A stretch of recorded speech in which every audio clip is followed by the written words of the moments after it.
मात्रै हो। हाम्रो त रविदाले नबोल्नु, अब भयो जे हुनु भयो नबोल्नु भनेको भएर नत्र यिनको बालाई हेलिकप्टर चलाएर लगाएको हामीले नै हो। त्यो सकिन्छ तर अन्य त्यो ठुलो कुरा छैन। हामीलाई त नबोल्नु भनेको भएर मात्र नबोले हामीले। तर पनि फेरि हाम्रै प्रधानमन्त्री बस्ने कुर्सी भाँच्न आउने हो भने, हाम्रै सभापति बस्ने कुर्सी लगाउने हो भने त्यो छलफल हुन्छ। फेरि कहाँ छलफल गर्नुपर्ने हो, हामी तयार छौँ। यो सदनबाट भन्नुपर्ने कुरा हो, त्यहाँ ठाउँ नपाएछ अहिले यहाँ आएर भनेको कुरा हो। फेरि खासा त्यहीँबाट भन्नु खोजेको हामीले त्यहाँ अगाडि राखेर म त गेटमै जम्मा गरेर भन्न खोजेको थिएँ। होइन नै यसो नगरौँ भनेको भएर मात्र नगरे अब। त्यसैले देशलाई एउटा निकास दिने सन्दर्भमा, देशलाई एउटा निष्कर्षमा पुर्याउने सन्दर्भमा राष्ट्रिय स्वतन्त्र पार्टी जिम्मेवार छ। अहिले यिनीहरूलाई के लागेको छ भने यिनीहरूलाई केही थाहा छैन भनिरहेको छ।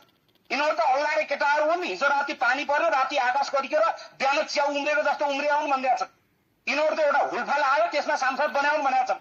काङ्ग्रेस एमाले माओवादीले चुनावको अन्तिम बेलासम्म अन्तिम मतपत्र बाँकी हुँदा पनि खै राम्रोसँग देखाउनुहोस् त भने बिहान 3 बजेसम्म कसरी हेरेको थिएँ हामीलाई थाहा छैन। होइन न त यता परेको छ यतापट्टि हो भोट भनेर यिनीहरूले के लागेको छ भने हामीले सबै छोडिदिएको छौँ, यिनीहरू आफै आए भनेर गरेका छन्। कति पैसा लगानी गरेको थियो हामीलाई थाहा छैन। चुनाव लडेको त स्रोत साधन पद प्रतिष्ठाको कति दुरुपयोग भएको थियो हामीलाई थाहा छैन। अन्तिम अवस्थासम्म पनि कति खर्च गरेर लगेको थियो चुनाव हामीलाई थाहा छैन। यिनीहरू त यसै छोडेर आएको छ भने त्यहाँबाट भन्नुपर्ने साथीहरूलाई हो केही पनि यो मान्छेलाई के भन्छ नि आला छैन, यिनीहरू आला काँचा हुन् यिनीहरू भनिदिएको छ। यो स्वतन्त्र पार्टीका सांसदलाई केही पनि थाहा छैन।